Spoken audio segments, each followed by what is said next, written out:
Passons maintenant à la question suivante. Petit b, une usine produit quotidiennement et en continu 1,3 tonnes de gaz qui se forme à l'anode de l'électrolyse de la saumure. Quelle masse de gaz formée à la cathode et de soude produit-elle par jour?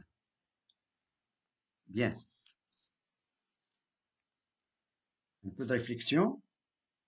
Donc, tout d'abord, on va dresser le tableau d'avancement de cette réaction.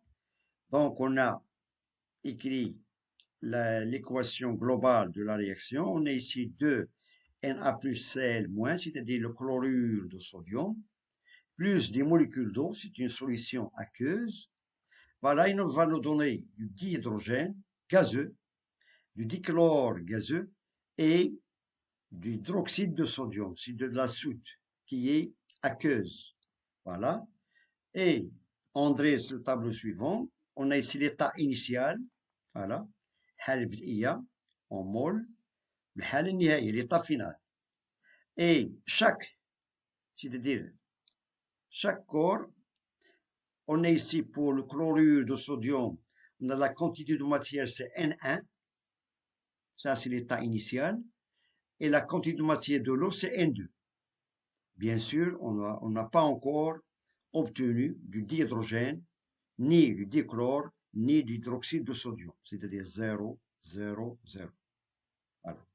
À l'état final, il s'est formé, bien sûr, un certain nombre de moles.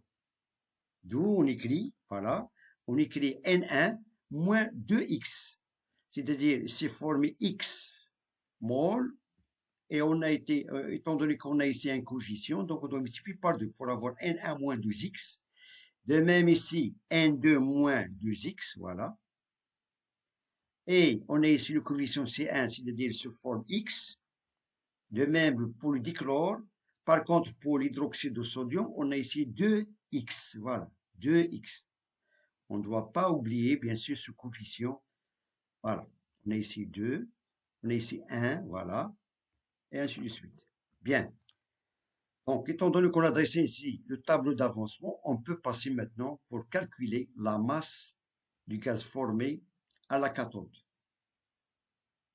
Sachant que à l'anode, il s'est formé bien sûr du dichlore. Par contre, à la cathode, il s'est formé des dihydrogènes. Pourquoi? Parce que la cathode, il attire des cations. Par contre, l'anode, il attire des anions. Étant donné qu'on dans la solution, les anions qui se trouvent, ce sont des ions chlorure. Voilà. Bien. Et comment on peut calculer maintenant la masse du gaz H2 formé à la cathode, c'est le dihydrogène. Bien. Un peu de réflexion.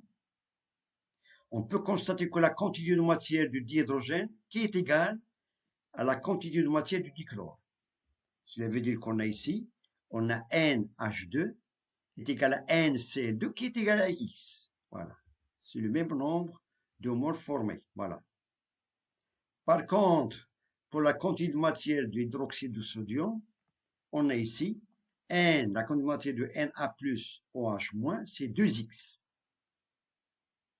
Et on peut remplacer le premier membre de cette égalité par la formule, on a petit m sur grand M du dihydrogène qui est égal à petit m sur grand M du dichlore. Bien. Étant donné qu'on nous demande de calculer la masse du dihydrogène formée, on peut tirer d'après cette égalité, voilà, la masse de petit m. Voilà. Et on aura petit m de H2 est égal à grand M H2 fois MCl2 sur grand MCl2. Et on passe à l'application numérique. On a ici la masse du dihydrogène qui est égale à 2 grammes par mol. Voilà. La masse du dichlore, c'est égal à 1,3 tonnes. On doit convertir en grammes, c'est-à-dire on doit la multiplier par 10 puissance 6. C'est-à-dire 1,3 fois 10 puissance 6 grammes. Sur 2 fois Cl, c'est-à-dire 2 fois la masse d'atome du chlore. 2 fois 35,5. Et on trouve que la masse d'hydrogène formée et de valeur, voilà, 3,66 10 puissance 4 grammes, c'est-à-dire à peu près égal à 36,6 kg. Ça, c'est la masse du dihydrogène formé à la cathode. On passe maintenant au calcul de la masse de la soude formée. Bien, étant donné d'après les produits formés, on a le dichlore, le dihydrogène, l'hydroxyde d'oxygène, qu'on peut l'appeler c'est de la soude. مطلوب هنايا الحساب كتلة الصودا المتكونة. Donc, on sait que la quantité de matière du dihydrogène est égale à la quantité de matière du dichlore qui est égale à X. Par contre, la quantité de matière du l'hydroxyde de sodium est égale à 2X, d'après le tableau d'avancement. Bien. Donc, on a calculé tout à l'heure la masse de l'hydrogène formé, et de valeur 3,66 10 puissance 4 grammes. Donc, on peut utiliser, c'est-à-dire la quantité de matière du dihydrogène, ou bien la quantité de matière du dichlore. D'où on aura, voilà, on a N de H2 est égal à la masse petit m du dihydrogène sur grand m du dihydrogène, qui est égal à X. Voilà, parce que N de H2 est égal à X. Bien, donc, ensuite, on a la quantité de matière de l'hydroxyde de sodium est égale à 2X. Voilà, qui est égal à petit m sur grand M. Donc, on applique toujours la même relation. العلم أن كمية المادة تساوي كتلة صغيرة على الكتلة الكبيرة بمعنى الكتلة المولية la masse molaire. Bien, et on a ici la valeur de 2x, sachant que x c'est la quantité de matière de H2. Donc on peut remplacer.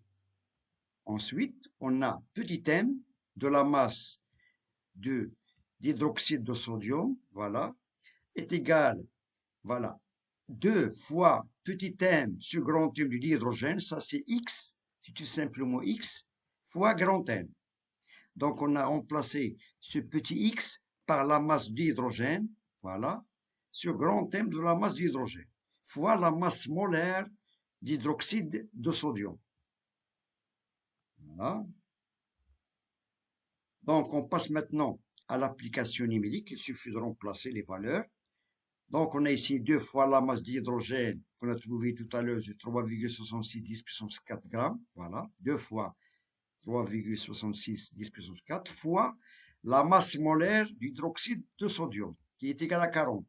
Sachant que la masse atomique de sodium, c'est 23, plus 16, plus 1. C'est 23 plus 17, ça fait 40 grammes par mol sur 2 grammes de H2. Et on trouve que petit m, c'est-à-dire la masse de la soude formée, voilà, au niveau toujours de la cathode, est de valeur 146,4 10 puissance 4 grammes, qui est à peu près égal à 1,46 tonnes. 1,46 tonnes, ça, c'est la masse de la soude formée. De même, on a la masse de l'hydrogène formé, et de 3,66 10 puissance 4 grammes. Bien. On passe maintenant à la question suivante. Deuxièmement, quelle est l'intensité du courant électrique utilisé pour réaliser cette électrolyse? On sait que l'électrolyse se fait toujours par le courant électrique.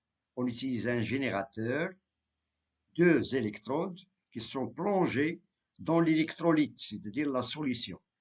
D'après cette exigence, la solution utilisée, c'est du chlorure de sodium concentré. يعني الماء المالح مركز. دونك المطلوب الآن حساب شدة التيار الكهربائي المستعمل من خلال هذا التحليل الكهربائي. Bien. Donc, calcul de l'intensité du courant. Il nous reste maintenant la dernière question. Il nous demande quelle est l'intensité du courant électrique utilisé pour réaliser cette électrolyse. Donc, on doit calculer l'intensité du courant. دونك بقى لنا في هذا السؤال الأخير هو المطلوب حساب شدة التيار الكهربائي المستعمل من خلال هذا التحليل الكهربائي. الآن غادي نحاولوا نحسبوا شدة التيار. Bien. Donc on a vu tout à l'heure que au niveau de l'anode, on a la transformation des ions chlorure en dichlore. Donc, on a ici une oxydation anodique. C'est-à-dire que les ions chlorure, ils ont perdu des électrons pour se transformer en dichlore. Par contre, au niveau de la cathode, on a ici des molécules d'eau, lorsqu'ils captent des électrons, se transforment en dihydrogène plus l'hydroxyde, plus les ions hydroxyde, pardon. Car d'après l'énoncé, on a que la première question nous demande que la masse du gaz formé auprès de la cathode et de la soude, étant donné que la cathode, il y a la formation du dihydrogène et du milieu basique. Ce sont des ions hydroxydes. Bien. On peut constater d'après ces deux demi-équations, on a un échange des électrons du nombre 2. Cela veut dire que le nombre des électrons échangés au niveau de ces électrodes est égal à 2. Bien. Et on applique la relation suivante. On a la quantité d'électricité est égale à I fois delta de T qui est égal au nombre d'électrons, voilà, la quantité de moitié des électrons échangés, fois la constante de Faraday, F. Avec F et de valeur 96 500 coulombs par mol, bien, et ce N électrons est égal à 2x, voilà, est égal à 2x, parce qu'on a le nombre d'électrons échangés entre les ions chlorure et les molécules d'eau, c'est 2, bien, N électrons est égal à 2x mol. Et de même que la durée, T, étant donné dans une journée, on a 24 heures, et chaque heure est égale à 3600 secondes. Donc on doit toujours respecter les unités dans le système international. On a ici la constante F est coulomb par mol, la quantité de matière en mol et la durée est toujours en secondes. Bien, et on va tirer l'expression de I. On a I est égal à N électrons fois F sur delta de T. Et on sait que N électrons est égal à 2x. Voilà. Et on sait que X est égal, c'est la quantité de matière, soit c'est la quantité de matière du dihydrogène qui est égale à la quantité de matière du dichlore. Voilà. Et on place, on a ici 2m du dichlore sur grand M du dichlore, c'est-à-dire ça sur petit n, c'est-à-dire qui est égal à x, c'est 2 fois x, fois F, la constante de Faraday, sur delta de T, c'est la durée d'une journée. Et on passe à l'application numérique.